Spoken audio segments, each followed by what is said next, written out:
Welcome to medical Maven. तो आज हम एमएम का टेस्ट नंबर 1 डिस्कस करेंगे और वो भी केमिस्ट्री का पोर्शन। अगर आप लोग कहते हो तो we can also proceed with the physics portion, but for now we will focus on chemistry portion. और अगर आप लोगों को ये पीडीएफ चाहिए हो टेस्ट का तो ये भी हम आपको प्रोवाइड कर सकते हैं। डिस्क्रिप्शन में ग्रुप का लिंक मौजूद है, आप वो ज्वाइन कर सकते हो। केमिस्ट्री पोर्शन को स्टार्ट करते हैं। एमसीक्यू 37। सबसे पहला एमसीक्यू है, which of the following is not present in exactly 1 mole of H2O। तो यहाँ पर अगर आप लोग गिवन डेटा में देखें तो आपको 1 मोल H2O दिया गया है और फिर आपसे उसी में सवाल हो रहे हैं। तो सबसे पहले H2O का स्ट्रक्चर ड्रॉ करते हैं अपनी आसानी के लिए। यह है H2O का एक मॉलिक्यूल। अगर एक H2O मॉलिक्यूल में हमारे पास दो कोवेलेंट बॉन्ड्स हों तो इसका मतलब है कि एक मोल H2O मॉलिक्यूल में हमारे पास 2 मोल कोवेलेंट बॉन्ड्स होंगे। ठीक, इसी तरह अगर एक H2O मॉलिक्यूल में 2 लोन पेयर्स है तो इसका मतलब है कि 1 मोल H2O मॉलिक्यूल में हमारे पास 2 मोल लोन पेयर्स होंगे। इसके साथ अगर 1 मोल H2O मॉलिक्यूल है तो इसका मतलब है कि ये 18 ग्राम है। ठीक, इसके साथ साथ एडिशनल इंफॉर्मेशन, अगर हमारे पास 1 मोल H2O मॉलिक्यूल है तो इसमें हमारे पास एटम्स कितने होंगे, टोटल एटम्स, तो वो 3 मोल होंगे। एक H एटम, दूसरा H एटम और तीसरा ऑक्सीजन एटम, तो ये कुल मिला के 3 हो गए। तो 1 मोल H2O मॉलिक्यूल में 3 मोल एटम्स होंगे। अगर ये आपसे स्पेसिफिकली हाइड्रोजन एटम्स का पूछे तो फिर 2 मोल हाइड्रोजन एटम्स होंगे। अगर आपसे ऑक्सीजन एटम का पूछे तो फिर 1 मोल ऑक्सीजन एटम होगा। ये इवन आपसे ऑक्सीजन मॉलिक्यूल का भी पूछ सकते हैं। तो हमें पता है कि ऑक्सीजन मॉलिक्यूल O2 फॉर्म में होता है जबकि वाटर में ओनली 1 ऑक्सीजन एटम है। तो इसलिए हम यहाँ पर हाफ मोल ऑक्सीजन मॉलिक्यूल लेंगे। ठीक, अब ऑप्शंस की तरफ आते हैं। तो which of the following is not present, तो सबसे पहले है 2 ग्राम मोल कोवेलेंट बॉन्ड्स। तो यस, ये अभी हमने यहाँ पर डिस्कस किया कि जो कोवेलेंट बॉन्ड्स है वो तो 2 मोल होंगे हमारे पास, तो ये ऑप्शन तो करेक्ट है। अगर बी ऑप्शन को देखा जाए तो इसमें है कि 2 मोल ऑफ लोन पेयर, तो ये भी अभी हमने डिस्कस किया कि लोन पेयर भी 2 मोल होते हैं 1 मोल H2O मॉलिक्यूल में। फिर है C option, 18 gram moles of water, तो ये ऑप्शन गलत है। अगर यहाँ पर सिर्फ 18 ग्राम्स होता तो फिर ये हमारे पास करेक्ट होता, लेकिन चूंकि यहाँ पर इन्होंने मोल का टर्म इसके साथ ऐड कर दिया है तो इट सिंपली मीन्स 18 मोल्स। तो क्वेश्चन में तो इन्होंने हमें 1 मोल दिया हुआ है ना, तो इसलिए ये ऑप्शन गलत हो गया। लेकिन इन्होंने नॉट प्रेजेंट का बोला हुआ है तो लिहाजा ये हमारा करेक्ट ऑप्शन होगा। MCQ 38, which one has maximum volume in liters at the same condition। तो अब यहाँ पे आपको 3 ऑप्शंस दिए हैं, मासेस आपको दिए गए हैं गैसेस के, और आपसे पूछ रहे हैं कि किसका वॉल्यूम मैक्सिमम होगा। तो सबसे पहले तो आपको मैं एक फॉर्मूला लिखवा दूं, number of moles is equal to volume occupied divided by molar volume. तो अगर मोलर वॉल्यूम सबके लिए सेम हो तो हम कह सकते हैं कि number of moles would be directly proportional to the volume occupied. ठीक, ये आप याद रखो। यानी इन तीनों ऑप्शंस में जिसके नंबर ऑफ मोल्स सबसे ज़्यादा होंगे तो उनके लिए जो वॉल्यूम आएगा तो वो भी मैक्सिमम होगा। तो स्टार्ट करते हैं ए ऑप्शन से। आपको 63 ग्राम्स SO2 दिया गया है, लेकिन SO2 का अगर हम मोलर मास देखें तो दैट इज 64 ग्राम्स। तो इसके लिए जो नंबर ऑफ मोल्स आएंगे that will B 63 divided by 64। इसी तरह अगर हम बी ऑप्शन को देखें तो 15 ग्राम्स मीथेन है, तो इसके लिए नंबर ऑफ मोल्स हो जाएंगे 15 डिवाइडेड बाय 16, क्योंकि मीथेन का मोलर मास 16 है। अब सी ऑप्शन की तरफ आते हैं, तो that is 17 grams of ammonia. तो इसके लिए अगर हम नंबर ऑफ मोल्स फाइंड करें तो ये हो जाएगा 17 डिवाइडेड बाय 17, क्योंकि एमोनिया का मोलर मास 17 है। तो अब अगर इन तीनों ऑप्शंस में देखा जाए तो एमोनिया के नंबर ऑफ मोल्स 1 आ रहे हैं, जबकि सल्फर डाइऑक्साइड और मीथेन का जो नंबर ऑफ मोल्स है दे आर लेस देन 1, क्योंकि इनके जो मास इन ग्राम्स है तो वो मोलर मास के साथ मैच नहीं कर रहे बल्कि उनसे कम है। तो इसलिए जो आंसर आएगा वो भी 1 से कम आएगा। ठीक, तो अभी हमने यहाँ पर ये रिलेशन लिखा कि नंबर ऑफ मोल्स जिसके ज़्यादा तो उसका वॉल्यूम भी सबसे ज़्यादा होगा। इन तीनों में से सबसे ज़्यादा किसके नंबर ऑफ मोल्स आ रहे हैं, दैट इज एमोनिया, तो लिहाजा इसका जो वॉल्यूम होगा वो भी सबसे ज़्यादा होगा। तो यहाँ पर जो करेक्ट ऑप्शन है that is option C and not D. यहाँ पर कुछ स्टूडेंट शायद 63 ग्राम्स और 15 ग्राम को देख के बोले कि इन दोनों का तो 1-1 ग्राम कम है जो गिवन मास है, मोलर मास है, तो इसलिए यहाँ पर डी ऑप्शन आएगा, लेकिन इस तरह नहीं है, अपनी तीनों के लिए कैलकुलेट करना है, उसके बाद डिसाइड करना है कि कौन सा करेक्ट ऑप्शन है, ठीक? MCQ 39, 34 grams of H2O2 and 18 grams of H2O contain an equal number of। तो आइए इन दोनों का कंपैरिजन करते हैं। एक है हमारे पास H2O2 जिसका स्ट्रक्चर कुछ इस तरह होगा, and the other one is H2O जिसका स्ट्रक्चर कुछ इस तरह आएगा। अब हमें 34 ग्राम H2O2 दिया गया है और 18 ग्राम्स हमें वाटर दिया गया है, ठीक? तो सबसे पहले तो हम इनके नंबर ऑफ मोल्स मालूम करते हैं। तो H2O2 का जो मोलर मास है दैट इज 34 ग्राम पर मोल और H2O का जो मोलर मास है दैट इज 18 ग्राम पर मोल। तो इस लिहाज से अगर हम इनके नंबर ऑफ मोल्स फाइंड करना चाहे तो वो कितने आएंगे?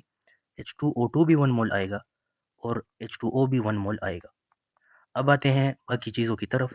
यहाँ पर इन्होंने हमें 3 ऑप्शन दिए हैं, तो आइए देखते हैं कि इनमें कुछ इक्वल है भी या फिर सारे अनइक्वल हैं। तो सबसे पहले बॉन्ड्स की बात करते हैं। तो अगर हम H2O2 को देखें तो एक मॉलिक्यूल में हमारे पास 3 बॉन्ड्स होते हैं, ठीक? यहाँ पर अगर 1 मोल H2O2 मॉलिक्यूल है तो इसका मतलब है कि 1 मोल में 3 मोल बॉन्ड्स होंगे। तो H2O2 में नंबर ऑफ बॉन्ड्स कितने हैं? 3 मोल्स। जबकि अगर हम वाटर की बात करें तो यहाँ पर एक मॉलिक्यूल में 2 बॉन्ड्स होते हैं। तो 1 मोल में कितने बॉन्ड्स हो जाएंगे? तो ज़ाहिर है वो भी 2 मोल्स होंगे, ठीक? तो जो नंबर ऑफ बॉन्ड्स है वो तो इक्वल नहीं है एक दूसरे में। H2O2 में 3 मोल्स है जबकि H2O में 2 मोल्स है, तो लिहाजा ये ऑप्शन तो ओमिट हो गया। अब दूसरा जो है हमारे पास हाइड्रोजन एटम है। तो H2O2 में भी 2 हाइड्रोजन एटम्स है और H2O में भी 2 हाइड्रोजन एटम्स है और दोनों हमारे पास 1 मोल मौजूद है, तो लिहाजा हाइड्रोजन एटम्स H2O2 में भी 2 मोल्स होंगे और H2O में भी 2 मोल्स होंगे। तो लिहाजा इन दोनों में जो नंबर ऑफ हाइड्रोजन एटम्स है वो बराबर है। अगर हम नंबर ऑफ मोल्स की बात करें तो H2O2 में चूंकि 2 ऑक्सीजन है, तो लिहाजा इसमें जो लोन पेयर्स आएंगे तो वो 4 आएंगे। अब अगर 1 मोल H2O2 हो तो इसका मतलब है कि हमारे पास 4 मोल्स इसमें लोन पेयर्स मौजूद है, जबकि H2O में हमने पहले भी डिस्कस किया कि इसमें हमारे पास 2 लोन पेयर है, तो लिहाजा अगर 1 मोल है तो इसमें 2 मोल लोन पेयर्स आ जाएंगे, ठीक? तो यहाँ पर जो करेक्ट ऑप्शन बनता है that is B option. MCQ 40. In the reaction 4Al plus 3O2 gives us 2Al2O3. 0.365 mg of Al reacts with 0.365 mg of O2. Which one is the limiting reactant? अब अगर क्वेश्चन में देखा जाए तो हमें aluminium और ऑक्सीजन दिया गया है और हमसे पूछ रहे हैं कि कौन सा लिमिटिंग रिएक्टेंट है, तो इस इक्वेशन में हमारा काम सिर्फ इन दो से होगा, 4Al प्लस 3O2। अब दोनों के जो मास इन ग्राम्स है तो वो सेम है, 0.365 mg या फिर 365 ग्राम्स। ये भी 365 ग्राम्स है और जो ऑक्सीजन है तो वो भी 365 ग्राम्स है, ठीक? अगर आपको याद हो, आपने मेरा लेक्चर देखा हो, तो मैंने अपने लेक्चर में आपको एक फॉर्मूला लिखवाया था लिमिटिंग रिएजेंट मालूम करने के लिए, that was given amount divided bye stoichiometric amount. अब दोनों के लिए जो गिवन अमाउंट है दैट इज 365 ग्राम्स, लेकिन जो स्टोइकियोमेट्रिक अमाउंट है तो वो हमने बैलेंस्ड केमिकल इक्वेशन से मालूम करना है। एल्यूमिनियम का जो मोलर मास है वो है 27 और बैलेंस्ड केमिकल इक्वेशन में हमारे पास 4 एल्यूमिनियम एटम्स है, तो हम 27 को 4 के साथ मल्टीप्लाई कर लेंगे, तो 4 7 इज 28, 4 2 इज 8, तो ये हो जाएगा 108 ग्राम्स। यहाँ पर एल्यूमिनियम 108 ग्राम्स आ गया। अब अगर बैलेंस्ड केमिकल इक्वेशन में ऑक्सीजन मॉलिक्यूल को देखा जाए तो वो हमें 3 दिए गए हैं, जबकि जो ऑक्सीजन मॉलिक्यूल का मोलर मास है दैट इज 32 ग्राम्स, तो 32 ग्राम्स मल्टीप्लाई बाई 3, तो ये हमारे पास आ गया 96 ग्राम्स। अब लिमिटिंग रिएक्टेंट किसको कहते हैं? जो कि हमारे पास कम अमाउंट पे बने। अब अगर इन दोनों में देखा जाए तो एल्यूमिनियम के केस में जो डिनोमिनेटर है वो ज़्यादा है, तो इसका मतलब है यहाँ से जो वैल्यू आएगी वो हमारे पास कम होगी, जबकि ऑक्सीजन के केस में जो वैल्यू आएगी वो हमारे पास ज़्यादा होगी। और लिमिटिंग रिएक्टेंट वो होता है जो कम अमाउंट में मौजूद हो, तो लिहाजा यहाँ पर जो लिमिटिंग रिएक्टेंट बनेगा दैट विल बी एल्यूमिनियम, ठीक? MCQ 41. In a reaction increasing the amount of excess reagent keeping all other conditions constant will, तो आप excess reagent को कम करो या ज़्यादा करो that will not affect the yield, क्योंकि yield डिसाइड करता है limiting reagent, ठीक? MCQ 42 which one is gram atomic mass. तो ग्राम एटॉमिक मास वो होगा जो एटॉमिक फॉर्म में एग्जिस्ट करे। इन चारों ऑप्शंस में देखा जाए तो जो ऑक्सीजन है that is in molecular form, तो ये हमारे पास ग्राम मॉलिक्यूलर मास है। अगर बी ऑप्शन को देखा जाए तो सल्फर डाइऑक्साइड भी एक मॉलिक्यूल है, तो ये भी ग्राम मॉलिक्यूलर मास है। और अगर हम हाइड्रोजन की बात करें तो ये भी मॉलिक्यूलर फॉर्म में है, तो ये भी ग्राम मॉलिक्यूलर मास है। जबकि अगर डी ऑप्शन को देखा जाए तो ये हमारे पास एटॉमिक फॉर्म में मौजूद है, that is gram atomic mass. तो यहाँ पर जो करेक्ट ऑप्शन है that is option D. MCQ 43 which of the following correctly expresses the relationship between actual yield, theoretical yield and percentage yield। तो अगर आपको percentage yield का फॉर्मूला याद हो तो that is percentage yield is equal to actual yield divided by theoretical yield multiply by 100। अब अगर given options में देखा जाए तो ये फॉर्मूला तो मौजूद ही नहीं है, तो इसको हम जरा रीअरेंज करवाते हैं।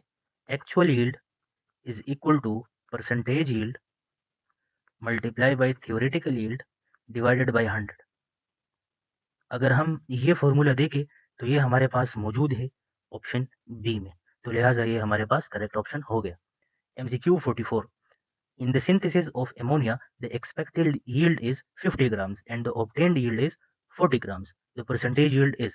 तो ये वाला फॉर्मूला हम यूज करेंगे, percentage yield is equal to actual yield divided by theoretical yield multiply by 100। Actual yield हमारे पास क्या है 40 ग्राम्स और थ्योरेटिकल यील्ड क्या है 50 ग्राम्स। इसको हम 100 के साथ मल्टीप्लाई करेंगे तो 51 इज 50 एंड 52 इज 100। तो हमारे पास जो आंसर आएगा दैट विल बी 80%। तो यहाँ पर जो करेक्ट ऑप्शन है that is option D. MCQ 45 1.5 cross 10 power 23 molecules of CO2 weight how much grams। तो अगर हमारे पास 6 क्रॉस 10 पावर 23 molecules हो CO2 के, तो उस केस में हमारे पास 44 ग्राम्स ऑफ CO2 आएगा। अगर हम इस वैल्यू को हाफ कर दे, ये हो जाए 3 क्रॉस 10 पावर 23, तो हमारे पास ये वैल्यू भी हाफ हो जाएगी, दैट विल बी 22 ग्राम्स। अगर ये इसको हम मजीद हाफ कर दे 1.5 पे ले आए, तो जाहिर है ये वैल्यू भी हाफ होगी, तो दैट विल बी 11 ग्राम्स। यहाँ पर इन्होंने 1.5 क्रॉस 10 पावर 23 मॉलिक्यूल्स दिए हैं और इसके मुताबिक हमारे पास 11 ग्राम्स ऑफ CO2 आते हैं। इसमें किसी किस्म की भी कैलकुलेशन की ज़रूरत नहीं है, ये एक सिंपल मेथड है। आप हाफ करते जाओ, ये वाली वैल्यू भी हाफ होती जाएगी, आपके पास आंसर आ जाएगा। ये मैंने अपने लेक्चर्स में न्यूमेरिकल्स के साथ करवाई हुई है। इस पे आप लोग प्रैक्टिस करो तो आपसे फिर न्यूमेरिकल कभी भी टाइम नहीं लेगा और 10-15 सेकंड में आपका न्यूमेरिकल सॉल्व होगा। यहाँ पर जो करेक्ट ऑप्शन है that is C. MCQ 46 the number of carbon atoms in 90 gram of glucose is equal to। तो सबसे पहले तो आपको ग्लूकोज का मोलर मास पता होना चाहिए, दैट इज 180 ग्राम पर मोल। ये ग्लूकोज का मोलर मास है, ठीक। अब आते हैं क्वेश्चन की तरफ, तो कार्बन एटम्स का ये पूछ रहे, तो 1 मोल ग्लूकोज मॉलिक्यूल में हमारे पास 6 cross 6 cross 10 power 23 carbon atoms होंगे, ठीक। ये 6 किधर से आया, तो ये 6 इधर से आया, ठीक। क्योंकि 6 कार्बन एटम्स है और इन्होंने आपसे कार्बन एटम्स का पूछा हुआ है, तो अपने इस तरह करना है। अब ये 1 मोल में है, लेकिन अगर क्वेश्चन को देखा जाए तो इन्होंने आपको 90 ग्राम्स दिया हुआ है, ये तो 1 मोल नहीं है, ये है आपके पास 0.5 मोल। तो 0.5 मोल में सिंपली आपने करना ये है कि 0.5 क्रॉस 6 क्रॉस 10 पावर 23 ले लेना है और इसको मल्टीप्लाई कर लेना है 6 के साथ, तो ये आपका आंसर आ जाएगा। ये वाला जो है दिस इज फॉर 1 मोल, लेकिन चूंकि हमारे पास 1 मोल नहीं है, हमें 90 ग्राम ग्लूकोज दिया गया है, तो ये हाफ मोल बन गया। तो हाफ मोल का सिंपल आपने जो है ना, तो इसके साथ 0.5 को मल्टीप्लाई कर देना है, तो आपको हाफ वैल्यू मिल जाएगी। तो यहाँ पर जो करेक्ट ऑप्शन है that is option B. MCQ 47 what volume of oxygen is required for the complete combustion of 5 milliliter of propane gas। आपको बैलेंस्ड केमिकल इक्वेशन दिया गया है, इसमें जो है ना, तो हमारे काम के ये दो चीजें हैं, ठीक। C3H8 plus 5O2। आइए अब जो है तो हम मालूम करते हैं कि हमें कितना ऑक्सीजन रिक्वायर्ड होगा। याद रखिए, अगर बैलेंस्ड केमिकल इक्वेशन को देखा जाए तो हमारे पास 1 मोल प्रोपेन है और 5 मोल्स O2 है। तो अगर 1 मोल प्रोपेन हो, यानी इसका वॉल्यूम कितना होगा 22.4 लीटर्स, ठीक। अगर 1 मोल प्रोपेन है तो उसके लिए जो ऑक्सीजन रिक्वायर्ड होता है दैट इज 5 क्रॉस 22.4, क्योंकि 5 मोल्स है ना, तो इसको आपने 22.4 के साथ मल्टीप्लाई कर लेना है, तो आपके पास आंसर आ जाएगा 112 लीटर्स। यानी अगर आपके पास 22.4 लीटर प्रोपेन है तो उसके लिए ऑक्सीजन 112 लीटर्स रिक्वायर्ड होगा। अब अगर आपके पास प्रोपेन 1 लीटर हो गया तो जो ऑक्सीजन है तो फिर वो कितना रिक्वायर्ड होगा, तो फिर ऑक्सीजन जो रिक्वायर्ड होगा, अभी यहाँ पर हमने कैलकुलेशन की, अगर 5 को 22.4 के साथ मल्टीप्लाई करते हैं तो हमें 112 मिलता है। तो अगर अब हमने इसको डिवाइड कर दिया तो सिंपली हमारे पास 5 आ जाएगा, तो 5 लीटर्स, यानी 1 लीटर प्रोपेन के लिए 5 लीटर ऑक्सीजन रिक्वायर्ड है। तो अब 5 मिलीलीटर प्रोपेन के लिए कितना ऑक्सीजन रिक्वायर्ड होगा, तो simply multiply both sides with 5 millilitre, तो ये हो जाएगा 5 millilitre, this will give us 25 millilitre. ठीक, तो यहाँ पर जो करेक्ट ऑप्शन है that is option B. MCQ 48. To produce 90 grams of water, how many moles of H2 gas will be required in the presence of excess O2? तो आपको अगर balanced chemical equation याद हो, H2 plus O2 gives us 2H2O, यानी 2 मोल H2O के लिए हमारे पास जो है ना तो 1 मोल H2 रिक्वायर्ड होता है। तो अगर 5 मोल H2O हमें चाहिए तो हमें कितने मोल H2 चाहिए होगा, तो सिंपली अगर 1 मोल के लिए हमें 2 मोल H2O के लिए हमें 1 मोल H2 चाहिए, तो 5 मोल मोल के लिए 2.5 मोल्स चाहिए होंगे। ठीक, यानी हाफ वैल्यू है ना, तो सिंपली बस आप यहाँ पर भी हाफ कर लो इसको, तो सी ऑप्शन आ जाएगा। इसमें कैलकुलेशन करने की कोई ज़रूरत नहीं है, यानी 1:2 ये हाफ है, तो अगर 4:2 हो जाए, अगर 4 मोल वाटर रिक्वायर्ड हो तो 2 मोल ले लेंगे हम, अगर 5 मोल रिक्वायर्ड हो तो 2.5 मोल ले लेंगे हम। ठीक, MCQ 49. What is the mass of 1CH4 methane molecule? अब यहाँ पर आपसे 1 मॉलिक्यूल का मास पूछा गया है, तो कभी भी आपने 16 ग्राम को टिक नहीं करना, बल्कि 16 AMU को करना है। अगर यहाँ पर 1 मोल होता फिर 16 ग्राम आता, लेकिन चूंकि 1 मोल का जिक्र नहीं है, जस्ट 1 मॉलिक्यूल का जिक्र है, इसलिए आपने 16 AMU को टिक करना है। MCQ 50. Why is the actual yield always less than the theoretical yield? तो इम्प्योरिटी भी होती है और due to reversibility in the reaction भी होता है, तो यहाँ पर सी ऑप्शन करेक्ट है।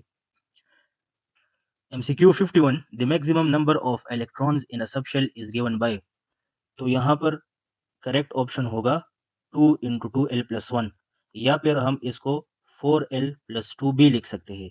अगर आपसे ऑर्बिटल का पूछा जाए तो फिर आपने 2l+1 का फॉर्मूला यूज करना है। ठीक, MCQ 52. 1000 billion liters of CH4 gas is completely burnt by the air containing only 21% of oxygen. Which one is the limiting reagent?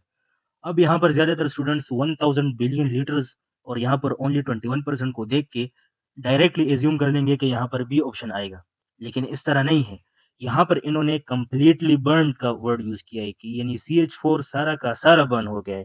अब ये जितना भी हो गया है ये बर्न, यानी ये खत्म हो गया है, जबकि एयर में अब भी ऑक्सीजन मौजूद है, तो लिहाजा यहाँ पर जो करेक्ट ऑप्शन होगा दैट विल बी CH4, क्योंकि CH4 खत्म हो गया और लिमिटिंग रिएजेंट होता ही वो है जो कि सारा का सारा कंज्यूम हो जाए, तो यहाँ पर ए ऑप्शन करेक्ट है।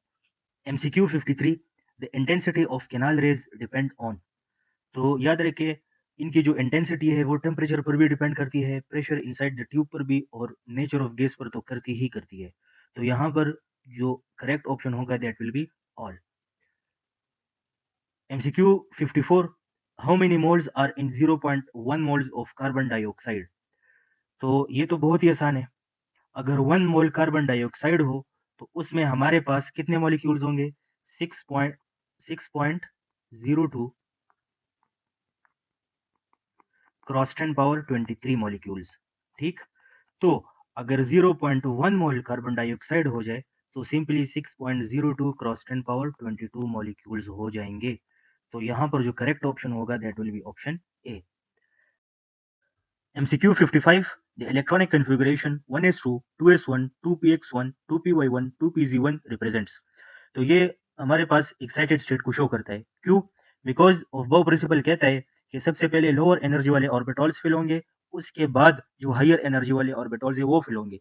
लेकिन यहाँ पर अगर देखा जाए तो जो लोअर एनर्जी वाला 2s ऑर्बिटल है तो ये हाफ फिल्ड है, कंप्लीटली फिल्ड नहीं है, जबकि अगर देखा जाए तो 2p जो सबशेल है इसमें 3 इलेक्ट्रॉन्स मौजूद है, तो इसका मतलब है कि एक इलेक्ट्रॉन यहाँ से एक्साइट होके 2pz में गया हुआ है, इसलिए जो 2s लोअर एनर्जी वाला ऑर्बिटल है वो हाफ फिल्ड है। MCQ 56, the mass of 1 mole of canal rays protons in the case of H2 gas is equal to। अब यहाँ इन्होंने आपको प्रोटॉन्स का जिक्र कर दिया है, तो प्रोटॉन का मास तो 1.0073 AMU है, लेकिन यहाँ पर इन्होंने 1 मोल की बात की है, तो 1 मोल की बात की है तो सिंपली रिप्लेस AMU विद ग्राम, तो यहाँ पर ऑप्शन डी आ जाएगा 1.0073 grams. MCQ 57, canal rays are a stream of, तो they are a stream of positive ions और protons in the case of H2O। सिर्फ H2 के केस में प्रोटॉन्स होते हैं, बाकी सब के केस में पॉजिटिव आयंस होते हैं, इवन प्रोटॉन्स भी पॉजिटिव आयंस है। MCQ 58, the electronic configuration of manganese is, तो इसमें सी ऑप्शन आता है, that is a recall based MCQ। MCQ 59, consider the subshells 6p 7s 4f 5d, the correct increasing energy order is, तो energy order के लिए आप लोगों ने n+l रूल याद रखना है। आइए सबके लिए जो है तो मालूम करते हैं। 6p के लिए n+l हो जाएगा 6 + 1, तो ये 7 आ जाएगा। 7s के लिए हो जाएगा 7 + 0, तो ये भी 7 आ जाएगा। 4f के लिए हो जाएगा 4 + 3, तो ये भी 7 आ जाएगा। और 5d के लिए हो जाएगा 5 + 2, तो ये भी 7 आ गया। अब सब के लिए n+l की वैल्यू सेम आ गई, तो अब हम क्या करेंगे, तो अब हम n की वैल्यू देखेंगे, जिसके लिए n की वैल्यू कम होगी तो उसकी जो एनर्जी होगी तो वो भी सबसे कम होगी।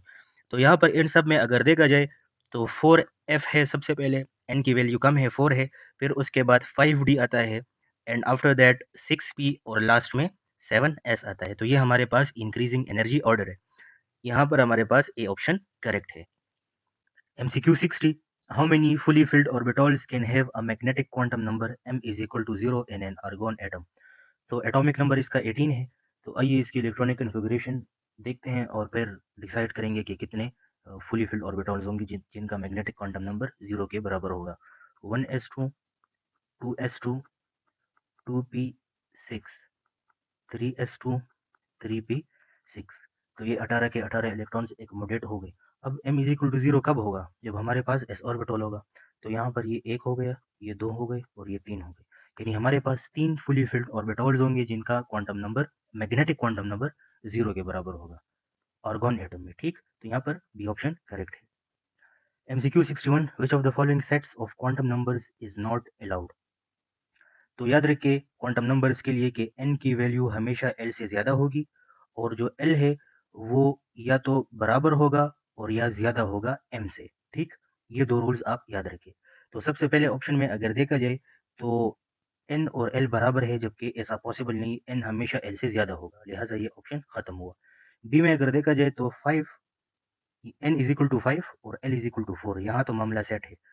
लेकिन अगर आगे देखा जाए तो l is equal to 4 but m is equal to +5, जो कि ज्यादा है l से। ठीक, और ये पॉसिबल नहीं है, l और m या तो बराबर होंगे और या l m से ज्यादा होगा, तो लिहाजा ये ऑप्शन भी गलत हुआ।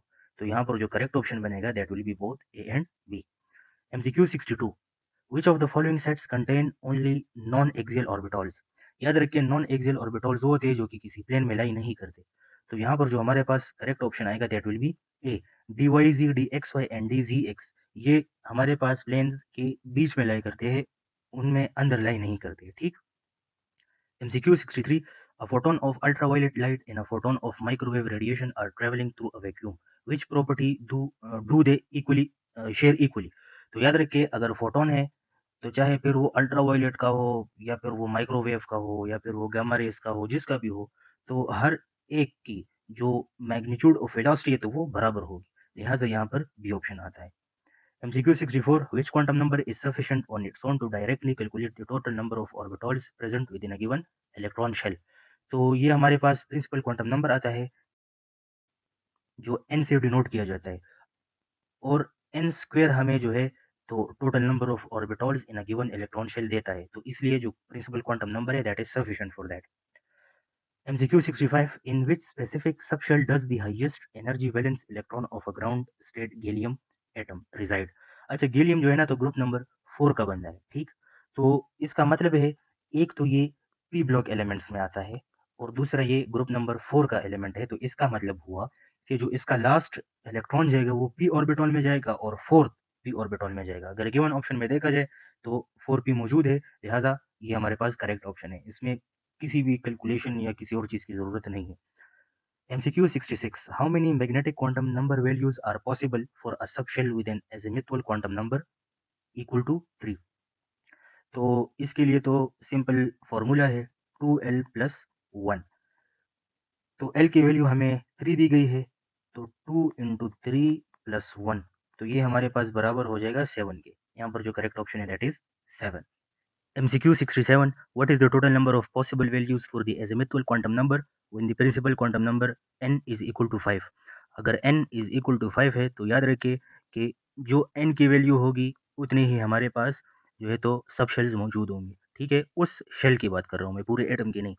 अगर हम एक एटम में फिफ्थ शेल की बात कर रहे हैं कि इसमें कितने सब शेल हैं, तो जितनी n की वैल्यू है ना उतने ही सब शेल्स होंगे। तो इसका मतलब है कि हमारे पास यहाँ पर भी 5 सब शेल्स होंगे, तो पॉसिबल वैल्यूज कितनी आएंगी? That will B 5।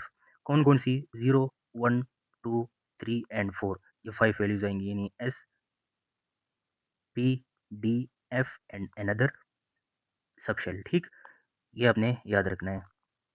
तो यहाँ पर सी ऑप्शन आएगा। MCQ 68. Planck's quantum theory provides the theoretical foundation for explaining which of the following physical phenomena? तो याद रखिए ये photo electric effect, Compton effect और ब्लैक बॉडी रेडिएशन तीनों को एक्सप्लेन करते हैं। क्यों? क्योंकि सब में फोटोन इन्वॉल्व है। तो यहाँ पर डी ऑप्शन करेक्ट है। MCQ 69. Which of the following chemical species possesses an electronic configuration that is completely identical to that of a calcium ion? तो आइए सबसे पहले कैल्शियम के इलेक्ट्रॉनिक कन्फिगरेशन लिखते हैं और फिर जो है तो कैल्शियम प्लस 2 की लिखते हैं। तो ये हो जाएगा 1s2, 2s2, 2p6, 3s2, 3p6 and 4s2। चूंकि ये ग्रुप नंबर 4 के सेकंड एस ब्लॉक के सेकंड ग्रुप का एलिमेंट है, इसलिए यहाँ पर जो है तो इसकी जो वैलेंस इलेक्ट्रॉनिक कन्फिगरेशन होगी दैट विल बी 4s2। ठीक है। अच्छा, अब चूंकि Ca+2 है तो ये वैलेंस शेल चला जाएगा, यहाँ से 2 इलेक्ट्रॉन्स खत्म हो गए। तो अब इसकी ये जो इलेक्ट्रॉनिक कन्फिगरेशन है that is similar to argon. ये हम पहले एक पिछले एमसीक्यू में पढ़ चुके हैं। ठीक, तो आर्गॉन तो आ गया, लेकिन अगर हम कैल्शियम की इलेक्ट्रॉनिक कन्फिगरेशन देखें तो वो बिल्कुल सेम टू सेम है, लेकिन वो 3p5 आता है। ठीक, लेकिन जब कैल्शियम आयन बन जाए, Cl- बन जाए, तो फिर उसकी जो इलेक्ट्रॉनिक कन्फिगरेशन है वो भी आर्गॉन की तरह बन जाती है। और अगर हम पोटेशियम की बात करें तो जो पोटेशियम की इलेक्ट्रॉनिक कन्फिगरेशन है वो है 4s1 तक, लेकिन अगर इससे एक इलेक्ट्रॉन निकल जाए तो ये भी जो है तो बिल्कुल ऑर्गन की तरह इलेक्ट्रॉनिक कन्फिगरेशन इख्तियार कर जाएगा। तो इसका मतलब है कि ये तीनों जो है तो Ca+2 के साथ आइडेंटिकल इलेक्ट्रॉनिक कन्फिगरेशन रखते हैं, लिहाजा यहाँ पर ऑप्शन डी करेक्ट है। MCQ 70. Which of the following ground state transition metal ions has the highest number of unpaired electrons in its d subshell? याद रखिए अगर ये MCQ आएगा कभी तो डी ब्लॉक एलिमेंट से आएगा। यहाँ पर ये आना नहीं चाहिए था, लेकिन इन्होंने दिया है तो इसको सॉल्व करते हैं। अगर हम CU की बात करें तो कॉपर का जो इलेक्ट्रॉनिक कन्फिगरेशन है valence shell that is argon 3d10 4s1। अब अगर इससे 2 इलेक्ट्रॉन्स लॉस हो जाए तो ये हो जाएगा आर्गन 3d9। इसमें जो हमारे पास अनपेयर्ड इलेक्ट्रॉन आएंगे सिर्फ लास्ट ऑर्बिटल में एक अनपेयर्ड इलेक्ट्रॉन होगा, तो यहाँ पर 1 अनपेयर्ड इलेक्ट्रॉन आ जाएगा। ठीक, अच्छा इसके बाद है मैंगनीज। तो मैंगनीज के लिए है आर्गन 3d5 4s2। अब यहाँ से भी अगर 2 इलेक्ट्रॉन्स चले जाते हैं 4s2 के, तो हमारे पास जो इलेक्ट्रॉनिक कन्फिगरेशन आएगी वो इस तरह आएगी। अब यहाँ पर जो 3d सबशेल है तो इसमें 5 इलेक्ट्रॉन्स है, सारे के सारे अनपेयर्ड है। अकॉर्डिंग टू हुंस रूल पहले जो है तो एक एक शेल बढ़ता जाएगा ताकि हमें maximum number of unpaired electrons मिल सके। ठीक, तो यहाँ पर 5 अनपेयर्ड इलेक्ट्रॉन्स आ जाएंगे। अगर Fe+2 की बात की जाए, हमें बाकी ऑप्शंस करने की ज़रूरत भी नहीं है क्योंकि ऑल ऑफ दिस तो है नहीं, या बोथ ए एंड बी वाला ऑप्शन, तो यही आएगा। लेकिन चले फिर भी सारे सॉल्व कर देते हैं। अगर हम आयरन की बात करें, सिर्फ आयरन की, तो इसकी जो इलेक्ट्रॉनिक कन्फिगरेशन बनती है that is argon 3d6 4s2। अब इससे भी अगर 2 इलेक्ट्रॉन्स चले जाते हैं तो वो आखिरी शेल से जाएंगे, तो हमारे पास इसके इलेक्ट्रॉनिक कन्फिगरेशन कुछ इस तरह आ जाएगी 3d6। तो इसमें 4 अनपेयर्ड इलेक्ट्रॉन्स है। और आखिर में जो है तो वेनेडियम आता है, तो वेनेडियम के लिए भी कर लेते हैं। ये हो जाएगा आर्गन 3d3 4s2। इससे भी 2 इलेक्ट्रॉन्स चले गए, तो ये हो जाएगा आर्गॉन 3d3। अब यहाँ पर जो अनपेयर्ड इलेक्ट्रॉन्स है वो 2 है, ठीक। तो सबसे ज़्यादा अनपेयर्ड इलेक्ट्रॉन्स किस में आते हैं? That is in Mn+2, 5 unpaired electrons. तो यहाँ पर जो करेक्ट ऑप्शन है that is option B. MCQ 71. Which of the following physical properties or models establishes the direct proportionality between the energy carried by a photon and the frequency of its corresponding wave? तो इसमें जो correct option आएगा जाहिर सी बात है वो Planck's quantum theory होगी। MCQ 72. An electron is found in a p orbital of the third main energy level. Identify its corresponding principal and azimuthal quantum number. तो थर्ड मेन एनर्जी लेवल है, इसका मतलब है कि n की जो value होगी वो 3 होगी, और p ऑर्बिटल है तो p के लिए जो l की वैल्यू है दैट इज 1। तो यहाँ पर जो करेक्ट ऑप्शन है that is option B. MCQ 73. When a light, delicately balanced pinwheel is placed in the path of canal rays within a discharge tube, the wheel begins to rotate. This mechanical motion directly demonstrates that canal rays are material particles in nature. तो yes, they are. Possess kinetic energy. तो yes, they do. Carry linear momentum. Yes, they do. तो ये तीनों की तीनों बातें जो है तो इससे साबित होती है। लिहाजा यहाँ पर जो करेक्ट ऑप्शन आएगा that will B exhibit all of the above properties. MCQ 74. Which sample contains the greatest number of atoms? तो ए ऑप्शन को अगर देखा जाए तो सबसे पहले नंबर ऑफ मोल्स मालूम करते हैं इसके लिए, तो ये हो जाएगा 25/100 which will be equal to 0.25। और अब अगर हम नंबर ऑफ एटम्स मालूम करना चाहे तो क्रॉस एवोगैड्रो नंबर, और नंबर ऑफ एटम्स कितने हैं 1 2 3 4 5 मल्टीप्लाई बाई 5, तो ये तकरीबन आता है 1.25 एवोगैड्रो नंबर। तो CaCO3 25 ग्राम्स में हमारे पास 1.25 एवोगैड्रो नंबर ऑफ एटम्स है। अगर 5.6 लीटर ऑफ CH4 की बात की जाए तो इसके लिए अगर हम नंबर ऑफ मोल्स मालूम करना चाहे तो given volume divided by the molar volume, तो ये हमें नंबर ऑफ मोल्स दे देगा, और ये भी अप्रोक्सीमेटली आता है हमारे पास 0.25, ठीक। और अब हमने नंबर ऑफ एटम्स मालूम करने हैं तो सेम मेथड करना है जैसे इस यहाँ पे किया था, मल्टीप्लाई बाई एवोगैड्रो नंबर, और नंबर ऑफ एटम्स कितने हैं 4 हाइड्रोजन एटम और 1 कार्बन एटम, तो मल्टीप्लाई बाई 5, इससे भी अप्रोक्सीमेटली 1.25 एवोगैड्रो नंबर आते हैं। अब यहाँ पर भी 1.25 और यहाँ पर भी 1.25, तो इसका मतलब है कि यहाँ पर डी ही ऑप्शन आएगा। अगर थर्ड को देखा जाए तो यहाँ पर इन्होंने ऑलरेडी मॉलिक्यूल्स दिए हुए हैं 1.5 क्रॉस 10 पावर 23, हमने सिंपली इसके साथ नंबर ऑफ एटम्स मल्टीप्लाई करने हैं, तो 3 क्लोरीन और 1 फास्फोरस, तो मल्टीप्लाई बाई 4, ये तकरीबन, अच्छा इसके साथ हमने Na भी मल्टीप्लाई करना है, ठीक। ये तकरीबन आ जाएगा, नहीं sorry, 1.5 cross 10 power 23 multiply by 4, ये आ जाएगा हमारे पास 6 क्रॉस 10 पावर 23, इतने नंबर ऑफ एटम्स है। अगर सिंप्लीफाई किया जाए तो ये हो जाएगा 1 एवोगैड्रो नंबर, ठीक। तो ये इन दोनों से कम है, बट यहाँ पर बोथ ए एंड बी का ऑप्शन नहीं है, तो हम इसको भी अप्रोक्सीमेटली 1.25 ही कंसिडर करेंगे और यहाँ पर डी ऑप्शन के लिए आएंगे, ठीक। MCQ 75. Which substance contains the greatest number of covalent bonds in 0.001 moles? तो अब सबके लिए नंबर ऑफ मोल्स सेम दिए गए हैं, लिहाजा हमने नंबर ऑफ कोवेलेंट बॉन्ड्स की तरफ जाना है जिसमें ज़्यादा होंगे। अगर SO2 की बात की जाए तो इसमें हमारे पास 4 कोवेलेंट बॉन्ड्स है। अगर SF6 की बात की जाए तो इसमें हमारे पास 6 कोवेलेंट बॉन्ड्स है। अगर H2SO4 की बात की जाए तो इसमें हमारे पास बनते हैं 8 कोवेलेंट बॉन्ड्स, ठीक। और PCl5 में हमारे पास कितने बने 5 कोवेलेंट बॉन्ड्स। तो यहाँ पर सबसे ज़्यादा कोवेलेंट बॉन्ड्स किस में है H2SO4 में, 1 2 3 4 5 6 7 और 8, ठीक। तो यहाँ पर जो करेक्ट ऑप्शन आएगा दैट विल बी H2SO4।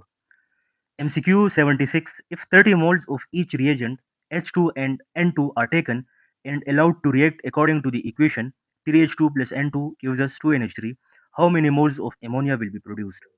तो यहाँ पर एमोनिया के नंबर ऑफ मोल्स फाइंड करने से पहले ज़रूरी है कि हम लिमिटिंग रिएजेंट को मालूम करें कि लिमिटिंग रिएजेंट कौन सा होगा। तो उसके लिए मैंने आपको इससे पिछले MCQ में एक फार्मूला लिखवाया था और अपने लेक्चर में भी बताया हुआ है कि limiting reagent is equal to given amount divided by stoichiometric amount, और जो लेसर वैल्यू आएगी तो वो हमारे पास लिमिटिंग रिएजेंट होगा, ठीक। तो आइए अब दोनों के लिए जो है तो कैलकुलेशन करते हैं। सबसे पहले H2 के लिए करते हैं, तो H2 हमारे पास गिवन कितना है दैट इज 30 मोल्स, और स्टाइकियोमेट्रिक अमाउंट कितना है तो वो है 3 मोल्स। तो इसको जब हम कैलकुलेट करते हैं तो हमारे पास 10 आता है, ये H2 के लिए वैल्यू आ गई। अब N2 के लिए मालूम करते हैं, गिवन अमाउंट N2 के लिए भी 30 मोल्स है, जबकि स्टोइकियोमेट्रिक अमाउंट जो है तो दैट इज 1 मोल। तो इसके लिए वैल्यू क्या आ गई, दैट इज 30 फॉर N2। तो अब लेसर वैल्यू किसकी है, दैट इज फॉर हाइड्रोजन, लिहाजा जो हाइड्रोजन है that will be our limiting reactant, और एमोनिया भी इसके मुताबिक बनेगा। ठीक, अब आते हैं बैलेंस्ड केमिकल इक्वेशन की तरफ। यहाँ पर अगर देखा जाए तो 3 हाइड्रोजन मॉलिक्यूल्स मिलके हमारे पास 2 एमोनिया मॉलिक्यूल्स बनाते हैं, यानी अगर ये H2 है और ये N2, अगर 3 हाइड्रोजन मॉलिक्यूल्स हो तो हमारे पास 2 एमोनिया मॉलिक्यूल्स बनेंगे, सॉरी ये है NH3, 2 एमोनिया मॉलिक्यूल्स बनेंगे। तो अगर एक हाइड्रोजन एटम हो तो फिर कितने एमोनिया बनेंगे, दैट विल बी 3/2। और अब हमें गिवन कितने मोल्स दिए गए हैं, 30 मोल्स। अगर 30 मोल्स हाइड्रोजन हो तो फिर कितने एमोनिया बनेंगे, तो हमने सिंपली यहाँ पर इसको 30 के साथ मल्टीप्लाई कर देना है, एंड दैट विल गिव अस 20। तो लिहाजा for 30 moles of H2 how many ammonia will be form, that is 20 moles. MCQ 77, the P subshell has how much energy as compared to the S subshell in the same shell, so that is greater. MCQ 78, which statement is incorrect regarding the mole? The mole is a counting unit, yes it is. It connects the microscopic world to microscopic amounts, तो ये भी ठीक है। और अगर C option को देखा जाए, it is the unit of the amount of substance, तो ये भी ठीक है। लिहाजा यहाँ पर जो करेक्ट ऑप्शन आएगा that will B D. MCQ 79, which yield is independent of factors like temperature, pressure and impurities, so that is the theoretical yield. MCQ 80, in the reaction 2Al plus 3Cl2 gives us 2AlCl3, the mole ratio of Al to AlCl3 is, तो Al भी 2 है और AlCl3 भी 2 है, लिहाजा 2:2 हो जाएगा, और सिंपली जो है तो हम कह सकते हैं कि 1:1 आफ्टर सिंप्लीफाइंग, तो यहाँ पर सी ऑप्शन करेक्ट है। MCQ 81, 2NaOH plus H2SO4 gives us 2H2O plus Na2SO4. If 2 moles of NaOH and 1 mole of H2SO4 react to produce water and Na2SO4, which statement is correct? तो यहाँ पर जो है तो both are consumed completely because stoichiometric amount NaOH का कितना है, that is 2, और गिवन अमाउंट कितना है, वो भी 2 मोल है, तो यहाँ पर जो है तो हमारे पास 1 आ गया। अब अगर H2SO4 की बात कीजिए तो गिवन अमाउंट कितना है, दैट इज 1 मोल, और स्टोइकियोमेट्रिक अमाउंट कितना है, वो भी 1 मोल है, तो यहाँ से भी जो वैल्यू आती है दैट इज 1, तो 1 इक्वल टू 1, इसका मतलब है कि दोनों के दोनों कंज्यूम होंगे। और यहाँ पे जो है तो हमारे केमिस्ट्री का पोर्शन एंड हो जाता है। उम्मीद है आपको सारे MCQs की समझ आ गई होगी और आपने बहुत कुछ सीखा होगा। अगर आपको फिर भी कोई भी किस्म का डाउट हो तो आप कमेंट सेक्शन में पूछ सकते हैं, और आप हमारा ग्रुप भी ज्वाइन कर सकते हैं जहाँ पर हम गाइडेंस भी प्रोवाइड करते हैं, नोट्स भी प्रोवाइड करते हैं, और आपको अपडेट से भी आगाह करते रहते हैं। Link is in the description, and yes don't forget to like share and subscribe. अल्लाह हाफिज़।